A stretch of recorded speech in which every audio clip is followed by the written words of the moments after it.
Hello guys, నమస్తే. ఎలా ఉన్నారు? మంచిగా ఉన్నారా? ముందుగా నా యూట్యూబ్ ఫ్యామిలీ అందరికీ దీపావళి శుభాకాంక్షలు. గైస్ ఈ వీడియో చూస్తే మీరే షాక్ అవుతారు. లాస్ట్ వరకు చూడండి గైస్. దుబాయ్ లో దీపావళి ఇలా చేసుకుంటారని నేను చాలా షాక్ అయ్యాను. ఈ రోజు వీడియోలో వచ్చేసి దుబాయ్ లో దీపావళి ఎలా చేసుకుంటారో వీడియోలో చూపిస్తాను. అండ్ ఇక్కడ రెండు విధాలుగా అనేది మీకు చూపిస్తాను.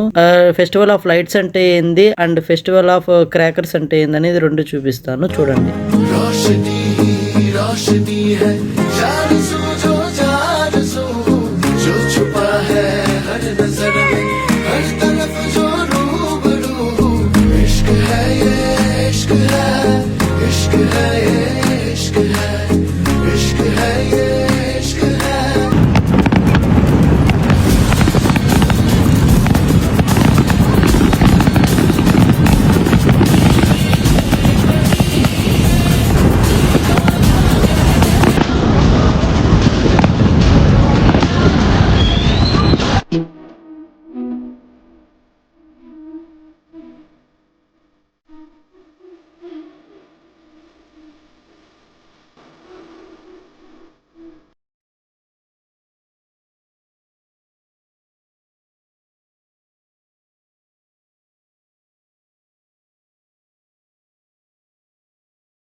చూశారు కదా ఎంత బ్యూటిఫుల్ గా చేశారో. ఈ వీడియోకి ఇంతే. మళ్ళీ నెక్స్ట్ వీడియో కలుద్దాం. బాబాయ్ గైస్.